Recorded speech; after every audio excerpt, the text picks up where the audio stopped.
राज्यामधील कांदा उत्पादक शेतकरी पुन्हा एकदा अडचणीत आलेत। बांगलादेशकडनं कांदा आयातीवरती 10% शुल्क आकारणी केली गेली आहे। निर्यात होणाऱ्या कांद्यावर सुद्धा 10% आयात शुल्क लागू आहे। राज्यातनं कांद्याची सर्वाधिक निर्यात बांगलादेशमध्ये होते।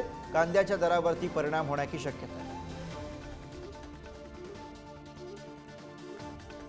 तर राज्यामधल्या कांदा उत्पादक शेतकरी पुन्हा एकदा अडचणीत दिसतोय। बांगलादेशकडनं कांदा आयातीवरती 10% शुल्क आकारणी केली गेली आहे। निर्यात होणाऱ्या कांद्यावर सुद्धा 10% आयात शुल्क लागू आहे। राज्यातनं कांद्याची आवक निर्यात ही बांगलादेशमध्ये होत असते। कांद्याच्या दरावरती त्यामुळे परिणाम होण्याची शक्यता वर्तवली जाते।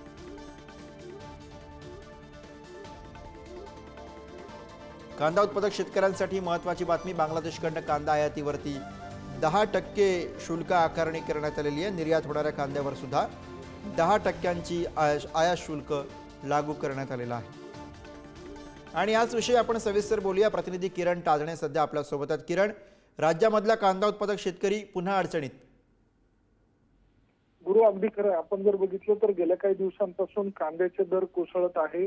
मोठ्या प्रमाणात आवक होत असल्यामुळे हा फटका कांदा उत्पादक शेतकऱ्यांना बसतोय आणि अशा सर्व परिस्थितीमध्ये भारताचा जो निर्यात होणारा कांदा सर्वाधिक ज्या देशाकडनं आयात केला जातो त्या बांगलादेशमध्ये आता आयात शुल्क 10% लावण्यात येतं। त्यामुळे एकूणच कांदा उत्पादक शेतकऱ्यांच्या अडचणीमध्ये पुन्हा एकदा भर पडलेली आहे। 10% शुल्क ज्या वेळेला देण्याची वेळ येते त्यावेळेला व्यापारी तो विशेषतः कमी दराने कांदा खरेदी करतो आणि त्याची जी वसुली असते ते आपल्या माध्यमातून करत असतो। त्यामुळे कांदा उत्पादक शेतकऱ्यांना आणखी जो भाव आहे तो कमी प्रमाणात मिळण्याची शक्यता वर्तवली जाते। त्यामुळे पुन्हा एकदा कांदा उत्पादक शेतकरी अडचणीत सापडला असं म्हणायला हरकत नाही। गुरु, अगदी धन्यवाद किरण या सगळ्या सविस्तर माहितीसाठी।